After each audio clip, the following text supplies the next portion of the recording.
Salam, saudara-saudara kekasih di dalam Kristus Yesus Tuhan kita. Kita melanjutkan merenungkan kebenaran firman Tuhan dengan membaca surat-surat rindu Rasul Paulus dalam surat Filipi. Kita berlanjut ke Filipi 1 ayat 20 dengan tema perenungan kita, keinginan terbesar dan harapan terkuat. Saudara-saudara kekasih, kalimat tanya, apakah yang kita rindukan dalam hidup? Kalimat ini bukanlah kalimat yang biasa bagi halayak banyak. Tetapi bagi kita orang-orang percaya, orang-orang Kristen, kalimat seperti ini barangkali sudah begitu biasa kita dengar atau mungkin kita ucapkan. Kita sudah biasa menggunakan kata rindu sebagai kata pengganti untuk ingin. Kita menggunakan kata kerinduan sebagai kata pengganti untuk keinginan. Dengan demikian, pertanyaan di atas, apakah yang kita rindukan dalam hidup? Itu adalah sama dengan kalimat, apakah yang kita inginkan dalam hidup? Kiranya ketika kita sering menggunakan kata kerinduan, kita justru tidak jadi kehilangan pesan tegasnya, yaitu keinginan. Saudara kekasih, dalam suratnya kepada orang-orang percaya yang ada di kota Filipi, Paulus juga mengungkapkan keinginannya. Dalam Filipi 1 ayat 20 disebut, sebab yang sangat kurindukan dan kuharapkan ialah bahwa aku dalam segala hal tidak akan beroleh malu, melainkan seperti sedia kala, demikian pun sekarang. Kristus dengan nyata dimuliakan di dalam tubuhku, baik oleh hidupku maupun oleh matiku. Saudara kekasih, kalimat ini adalah ungkapan sebuah keinginan yang besar. Atau bisa juga kita katakan sebagai hasrat yang besar dari Rasul Paulus yang diungkapkannya manakala dia sedang dipenjarakan karena Injil. Sebuah keinginan yang besar, pengharapan yang kuat, yaitu dalam seluruh hidupnya dia tidak mendapati alasan untuk merasa malu. Tentu termasuk ketika dia sedang dipenjarakan, yang bagi banyak orang mungkin itu adalah situasi sulit dan situasi yang memalukan. Paulus tidak menemukan alasan untuk malu, sekalipun biasanya, umumnya, setiap orang yang dipenjara adalah sebuah malu, mengingat penjara adalah tempat bagi orang-orang yang telah melakukan tindakan-tindakan yang tidak mulia, yang tidak sesuai dengan nilai-nilai baik dalam kemanusiaan. Penjara adalah tempat bagi para penjahat, pelanggar norma, pelawan kebaikan. Sebagai orang yang dipenjarakan karena Injil, memang Paulus tentulah tidak perlu merasa malu atau merasa kalau dirinya telah mempermalukan Injil atau telah mempermalukan Kristus. Itu sebab Paulus menyatakan bahwa sebagaimana selama ini Kristus dengan nyata dimuliakan di dalam seluruh hidupnya, begitulah yang selalu menjadi keinginan terbesarnya, yang senantiasa menjadi harapan terkuatnya. Tentu Paulus akan bersyukur dan bersukacita jika dia dibebaskan dari penjara itu, jika dia keluar dari situasi yang sulit itu. Dan kita pun tidak bisa berkata bahwa Paulus tidak menginginkan dirinya bebas dari penjara itu. Tetapi kita tidak menemukan bahwa hal itu adalah perkara atau keinginan terbesarnya.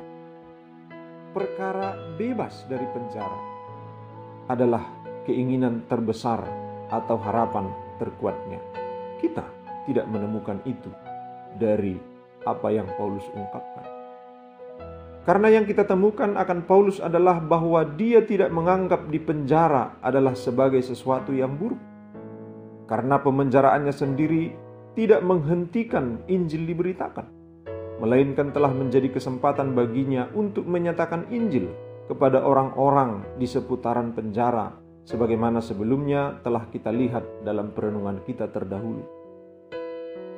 Berada dalam keadaan yang sulit, yaitu di penjara, tidak menghambat Paulus untuk tetap memuliakan Tuhan.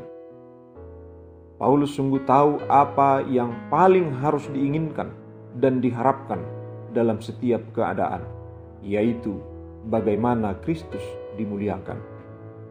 Memuliakan Kristus adalah alasan baginya, sehingga dia tidak perlu merasa malu sedikit pun atas hidupnya dan atas keadaan yang menimpanya.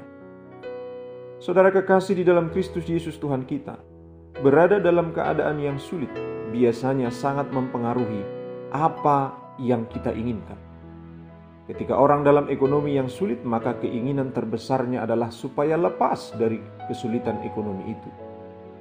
Ketika orang dalam cuaca yang sulit, maka keinginan terbesarnya adalah supaya cuaca yang sulit itu berlalu. Ketika orang dalam kesehatan yang sulit, maka keinginan terbesarnya adalah supaya sakit itu lenyap. Ketika orang dalam kesulitan, maka keinginan terbesarnya biasanya adalah kesulitan itu kiranya segera berlalu. Tentu semua hal itu bukan hal yang salah. Justru sebagai orang percaya, mengingat kalau kita mempunyai Tuhan yang baik, yang mengasihi kita, yang berdaulat atas segala yang ada, adalah justru menjadi dasar kita untuk menginginkan atau merindukan semua itu.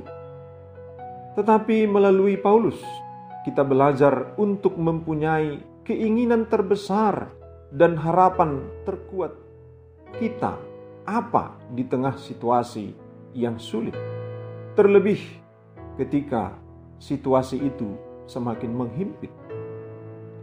Kita belajar untuk sampai pada keinginan terbesar dan harapan terkuat yang jauh lebih penting dari keinginan dan harapan akan apapun, yaitu keinginan dan harapan tidak beroleh malu, melainkan memuliakan Tuhan. Saudaraku, malu adalah sebuah perasaan yang lahir dari keberdosaan. Hal ini sungguh jelas kita lihat ketika manusia pertama untuk pertama sekali merasakan apa itu malu, yaitu ketika mereka telah jatuh ke dalam dosa.